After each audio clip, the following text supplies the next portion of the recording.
सगळ्यांचीच मनमानी झाली आहे या घरात. वाटलं होतं गुपचूप जाऊन त्या म्हातारीशी जरा बोलेन, पण होती स्वानंदी. पूर्वी ती म्हातारी गपचूप ऐकायची सगळं माझं. त्या जुन्या दिवसांची तिला आठवण करून देणार होते मी. सांगणार होते बस झालं आई, आता प्लीज आता बडबड करू नका, जे आहे ते आता आपल्याला एक्सेप्ट करावं लागणार आहे. पण वय वाढताय ना तशी म्हातारीची हिंमत वाढायला लागते. बरोबर बोलतेस मम्मा तू. आणि मी पण नोटीस करते हा, ती स्वानंदी आल्यापासून हे सगळं घडतंय. आजी आहे ना तुझ्याशी आधी इतकं वेगळं वागायची आणि आत्ता वेगळं वागते. टोमणे मारायला लागली आहे मला, अक्कल शिकवते. जसं काय मी 50ची बाई नाहीये, आज आलेली नवीन सून आहे घरात. तू लग्न करून आलीस तेव्हा पण अशीच वागायची का तुझ्यासोबत? तुला काय वाटलं हा एवढा राग त्यांच्याबद्दल काय आहे माझ्या मनात? ती म्हातारी आणि ती समरची आई दोघी मिळून बडबड बडबड करायच्या, नुसत्या लेक्चरवर लेक्चर झाडायच्या. पण म्हातारीने चुकून सुद्धा कधी तिजोरीच्या चाव्या दिल्या नाही मला. मला वाटलं होतं समरची आई गेल्यावर तरी तिजोरीच्या चाव्या म्हातारी माझ्या हातात देईल, पण कसलं काय सतत सतत दुय्यम वागणूक. मला कधी एका शब्दाने मला मान दिला नाही. तिला तर सतत असंच वाटतं त्या म्हातारीला की मी तिच्या धाकट्या मुलाची मूर्ख बायको आहे. त्या पलीकडे त्या म्हातारीने कधीच मला काडीची किंमत दिली नाही. आणि त्यात ही स्वानंदी, तिच्यामुळे वाढलंय हे सगळं. मला माहिती आहे ग, ती म्हातारी आहे ना आपली, ती स्वानंदीमुळे जास्त शेफारली आहे. ती म्हातारीच नाही, घरातला स्टाफ, आपले नोकर, हे सुद्धा त्या स्वानंदीमुळे मला घाबरेनासे झाले आहेत. ती चिंगी आली होती तेव्हा नजर खाली ठेवून फिरायची, नजरेला नजर द्यायची नाही माझ्या. तुझ्यासमोर उभं राहण्याची लायकी नाहीये तिची. हो ना, पण आता बघितलंस की नाही डोळ्यात डोळे घालून काय म्हणाली मला? करा नाही तर स्वीकारू नका, माझं बाळ माझं आहे. खूप खुमखुमी आली आहे तिला. बाळाला जन्माला घालायची आणि आपण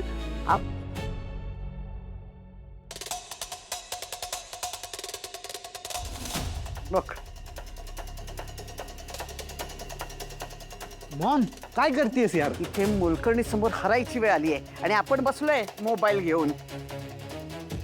काय रिलॅक्स काय? हा सगळा प्रॉब्लेम आहे ना तुझ्यामुळे सुरू झालाय.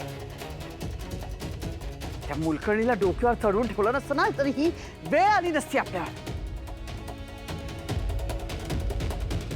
अच्युत, तुला कळतंय का आपण किती मोठ्या कोंडीत सापडलोय ते? ही जेवढं समरला ओळखते तेवढं तो आल्या आल्या तुझं आणि चिंगीचं लग्नच लावून देणार बघ. मॉम असं काहीही होणार नाहीये. आपली बघतेस का, हा मुलगा कुठल्या जगात राहतोय? अरे मूर्खा, तुझं बाळ आहे ना तिच्या पोटात, त्याला जन्म देणार आहे ना ती. आपली पर्वा न करता, जगाची पर्वा न करता अंशुमन समोर सोडणार नाहीये तुला. तुला तिच्याशी लग्न करायला लावणारच, नाहीतर प्रॉपर्टीतून बेदखल करेल. आणि स्वानंदी तर आहेच मध्ये मध्ये काड्या टाकायला.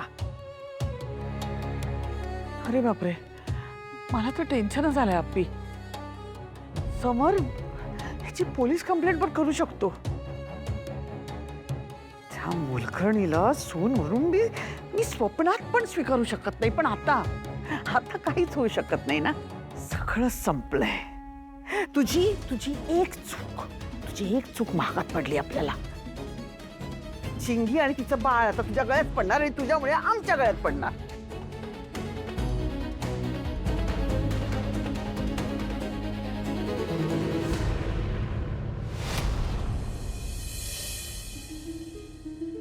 आई, अगं काय आहे हे?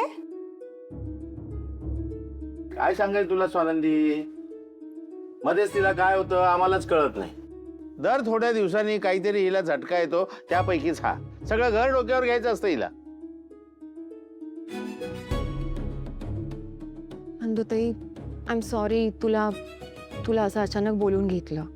It's okay. No, it is not okay. Nandutai, दरवेळी तुला आम्ही असं इन्व्हॉल्व करतो आणि मला माहिती आहे तुला तुझे प्रॉब्लेम्स आहेत, पण आई अशा मधूनच इतक्या एक्स्ट्रीम वागतात ना की की कळतच नाही कसं हँडल करायचं सगळं. Adhira it's okay. अगं फॅमिली होत आपण, आपल्यामध्ये तुझं माझं असं काही नसतं. आणि बरं झालं मला बोलावलंस तू. खूप प्रेम होतो जाते नणंद भाऊजाईचं.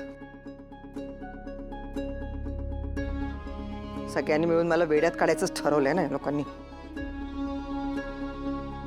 कधी कधी मला तीच शंका येते तुझ्याबद्दल. आई काय बोलतेस? इथे कुणीही तुला कधीही वेड्यात वगैरे काढलेलं नाहीये ना, कुणी तुझा अनादर केलाय. एक्झॅक्टली. पण आई तुझं वागणं आणि तुझं बोलणं ना कधी कधी खूप दुखावणारं असतं. हाऊस नाहीये मला कोणाला दुखवण्याची, पण तुम्ही सगळीजण मला असं करायला भाग पाडता.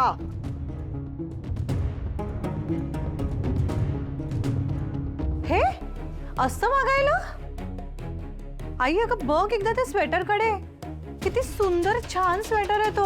पण म्हणजे तू डोक्यात राग घालून घेतेस आणि हे काय जाळून टाकलंस डायरेक्ट. आई हे जरा अति होतंय हा आता. याला कारणीभूत कोण आहे माहिती का स्वानंदी? ही तुझी लाडकी भाऊजाई अधिरा. मूल नको म्हणते, मूल नको. आता नको तर कधी मुहूर्त बघताय मुलाचा. आई होणार नाहीये म्हणे. ओढ कशी वाटत नाही हिला मातृत्वाची? आई होण्यातच बाईच्या आयुष्याची इति कर्तव्यता असते. ऐकलंय काय कधी वाक्य ऐकलंय? हा हे शब्द तरी ऐकलेत का कधी? आई होणार नाही म्हणे, आई होणार नाहीये. बोलवतो तरी कसं देव जाणे. अरे देवाने दिली ना योग्यता आई होण्याची, तर मग एक तरी मूल नको का? मूल फक्त कुटुंबासाठी नसतं, कुटुंब वाढवण्यासाठी नसतं, पिढी पण वाढवायची असते. का पिढी आपण सगळी स्थगित करून टाकायची?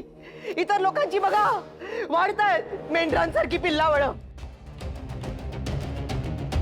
घरच्यांचा विचार नाही करायचा, रोहनच्या मनाचा विचार नाही करायचा. हे अति होत आहे. माझं वागणं अति नाहीये. आता ह्याच्यावरती काय करायचं सांग? हा प्रश्न कसा सोडवायचा सांग मला. एक मिनिट. मुळात ह्यात प्रश्न कुठला आहे आई? आणि असं हे भांडून किंवा प्रेशराईज करून काही नाही होणार आहे.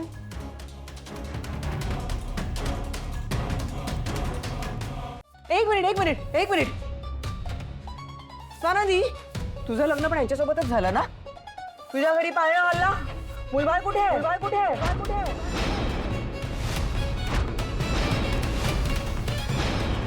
तोंड सांभाळ मंदा. काय बोलतेस याची अक्कल आहे का तुला? मी शांत आहे याचा गैरअर्थ काढू नकोस. नंदूला काय बोलशील तर माझ्या इतका दुसरा कोणी वाईट नसेल. लक्षात ठेव. बाबा इट्स ओके. कसा शांत होऊ ग नंदू, कसा शांत होऊ? अरे ही अंत बघते माझ्या सहनशक्तीचा. It's okay. शांत राहा. ती चिडली आता. सॉरी हा, पण मला समजवण्याच्या ऐवजी तू हिला समजाव ना. आई मुळात मी ना इथे कोणाला समजवायला आलेले नाहीये. मला असं म्हणायचंय की आपण सगळ्यांनी ॲज अ फॅमिली जरा शांतपणे, प्रेमाने आणि विचार करून लहान आवाजात एकमेकांशी बोलूया. चालेल? मग मला काही हाऊस नाहीये चिडायची एवढी, पण माझ्या मनामध्ये असा राग होतो. काय करू?